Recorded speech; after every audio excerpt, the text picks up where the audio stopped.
Hey friends, this is just going to be a real quick video, part of the sketching process. I I believe it was 2 weeks ago, or maybe a week and a half ago. I posted an initial sketch page for you patrons, and hopefully you were able to take a look at that. This is a more excuse me excuse me. This is a more progressed stage with the sketching. And so, like I said, this is going to be a real quick video. I'm going to try to keep to that. But basically, I just want to point out just some of my workflow procedures that I do, and some of it's kind of similar to other illustrators in the industry. And so, for those of you who may follow or have followed different illustrators, you've probably heard of it before, but it's just something that I do. So let me just pull up this page here. If I could stretch this out. So this was the page that I uploaded to my Patreon page. So this was like the very rough sketched layout of page 9. Of course, as you can see here, I make sure to put in approximately where the word balloon dialogue will go, and sometimes that changes, but in most cases it's pretty much defined that this is exactly where the dialogue balloon will go. If there's any change, it will most likely be the shape of the dialogue balloons, but or maybe how many dialogue balloons, but it's usually consistently the spot where the dialogue balloons will go. And so I try to keep it loose. I need to work on that because I still try to get into like the details, even with the sketch. And so let me see if I can blow this up a little bit. That did turn out real good. And so what I'm going to do, I will save a copy of the layer, so that way when I do this, I can actually do this all on one screen within my Illustrator program. And so this was just really the raw sketch page. Of course, you'll see on my I guess it's not quite finished, but it's a progression with my sketching phase. You'll see that I'll actually have Noah here in the scene. He's not drawn in the scene yet, but he'll be in the scene. Faces here, Jacob's face will be more defined. Noah's face will be more defined here as well. Here too, you'll see that Jacob's face will be defined, and Noah's face will be more defined. I use different layers. So the blue is like my primary sketch layer, and then I use a separate layer and a separate color as well to add in a different sketch. And I do that if in fact the sketches are going to overlap. That way, if I make a mistake, it's easy to simply erase the separate sketch layer. And of course, doing it in another color just helps the contrast to see how it works within that scene. So enough of this. And so here is the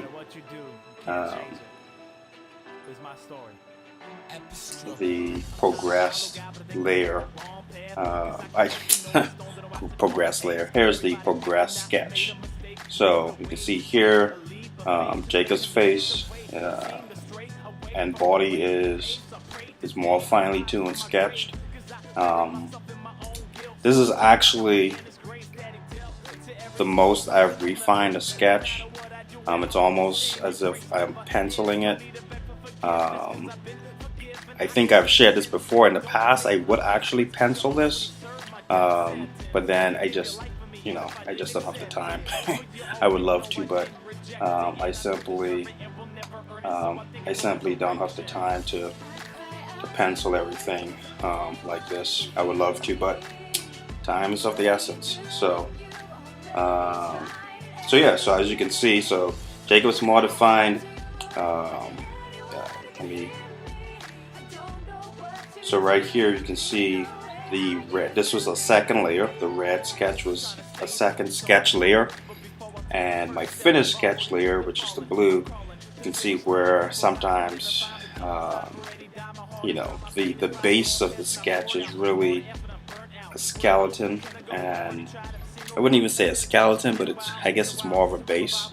And then when I do a finished sketch, I iron out more details as far as like the anatomy, the positioning, just to make sure that it's consistent and it looks right. You can see right here, initially I had a shoulder width a lot wider than it should be, and so the blue is the refined points that I've decided to go with. And so and I'll also do that with the main sketch layer as well, and then I'll just simply erase the construction lines and the construction strokes that I used. So let's see, trying to just keep this brief. Alright, so over here, and this is why next time I'm going to just duplicate the layer, that way I can go back and forth and you can see the actual difference. Actually, I can, you know, turn off a layer and turn it on, and that way you can see it more directly.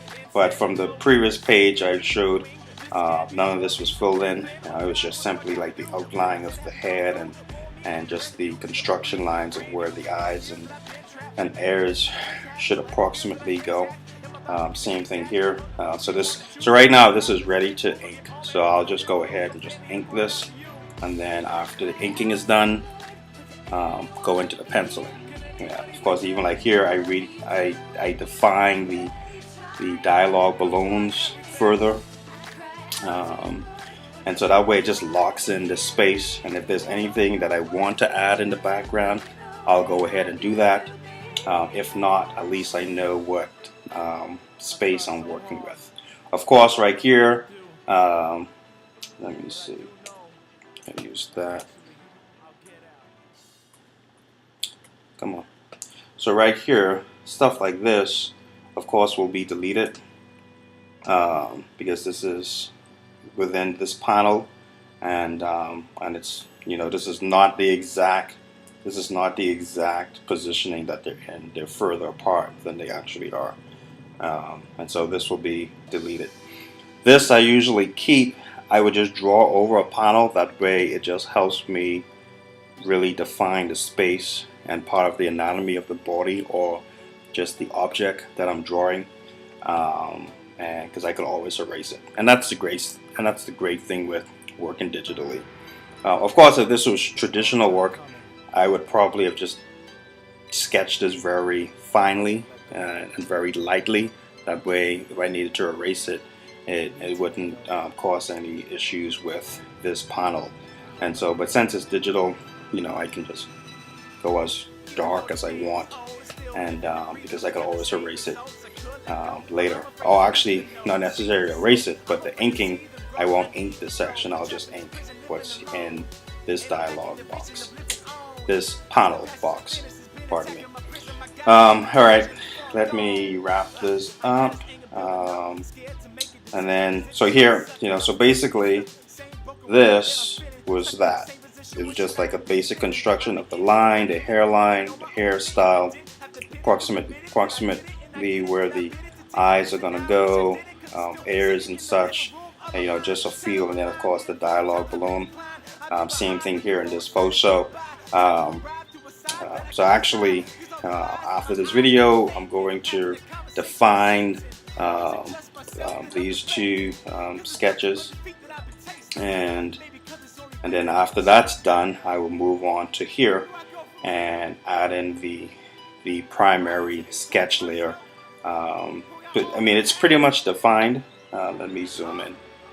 it's pretty much defined, but it'll just be more like just fine tuning certain details, so that way when I go to ink, um, I can have a more tight sketch line to follow with the inking. Um, so yeah, so that's pretty much it for this video. I think I wanted it to be shorter than um, it actually is, and so yeah. So more to come. I'm just trying to really take my time with the pages now.